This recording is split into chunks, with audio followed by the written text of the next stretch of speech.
Sir, our constitution has also emphasized this composite character of our culture.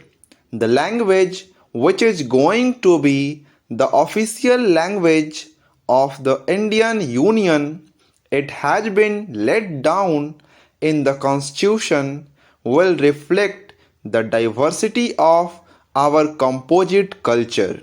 There is no attempt anywhere at establishing uniformity. From this point of view. The attempt to reorganize the state, reorganizing the differences which exist, is a move in the right direction. It is a wise and a statesmanlike move. The essence of statesmanship is not to do something according to a formula. Something may be ideal on paper, but when we face certain facts, the essence of statesmanship is to face those facts and to recognize the differences or the diversities or the difficulties which exist, and then to find a solution in which these difficulties, these diversities, and these differences may be reconciled. The present bill takes a further step in that direction, but my regret is that this bill did not form part of the state's reorganization bill. If the proposals contained in this bill had been presented as a part of the general proposals in the state's reorganization bill, perhaps this extra attention which has been paid to the particular problems discussed in this bill would not have been given. So much time and attention would not have been consumed over this question if we were dealing with a larger number of problems. When we look into the totality of the situation in India, we look at the problems in a general way, but when we isolate one particular problem from the general totality of the picture and look at only one isolated problem, there is always a risk, there is always a danger that we might exaggerate the importance of some particular items.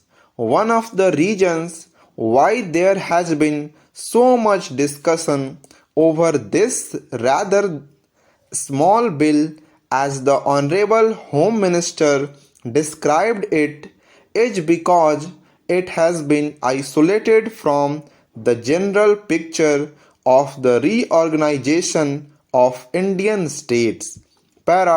With regard to the particular proposals which have been made, sir, I do not wish to speak at length at this late stage. These are in essence the result of discussions, and shall I say, if not complete agreement, at least the reduction to a minimum of the differences which existed between the different groups, the various demands and counter demands of the different states. That use of the term state in this connection is somewhat unfortunate. If we had talked of provinces instead of states, there would have been less of feeling on this issue. But be that as it may, these demands of the different states have been before the country for a number of years. After a great deal of discussion over this particular bill, we have come to what may be regarded as more or less agreed settlements. The Bengal government had made certain demands. The Bihar government had made certain demands. Perhaps in a case like this, it would have been better if these demands had not been made publicly in that particular manner.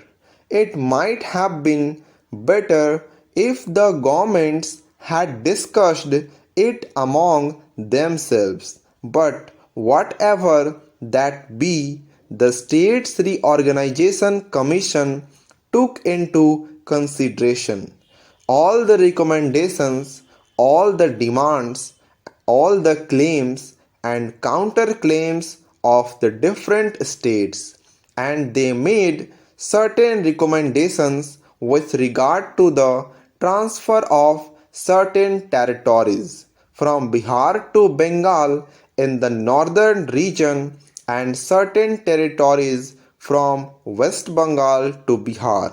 Para, so far as the territories in the north are concerned, unfortunately, as the Honorable Home Minister stated today also, there was a defect in the proposal of the States Reorganization Commission.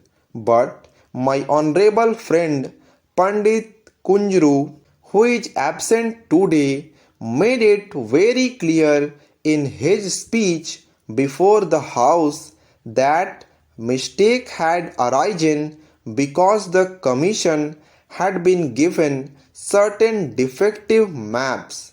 The idea of the Commission throughout was to suggest the redistribution of the territories in the northern region in such a way that West Bengal may become one compact state. They had made the particular recommendation which they made partly because one of the rivers in that region is continually shifting its channel, and partly because defective maps had been used. And Pandit Kunjru, in his speech before this House, left no doubt in the matter that if the correct maps had been before them, they would have framed their recommendations in a manner which would have ensured that West Bengal was one compact state.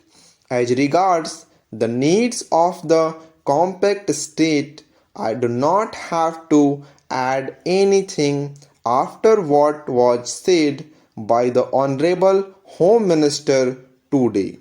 For administrative purposes, it is essential that a state must be a compact unit, because otherwise, with regard to the problem of law and order, with regard to the problem of movement of goods, particularly with regard to the smuggling of materials and goods from India into Pakistan in this border region, a state divided into two different units with another state intervening in between would face all kinds of difficulties.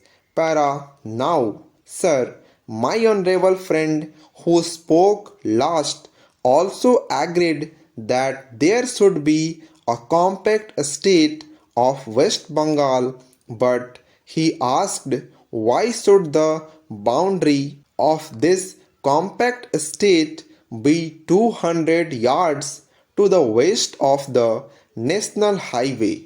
Now, sir, it is obvious that if you are going to make it a compact state, that area which connects the two disjointed parts must be of such a size that it is a practicable proposition. You can theoretically give only 100 yards all along the Pakistan frontier, but obviously such a transfer of territory would not serve any purpose whatever.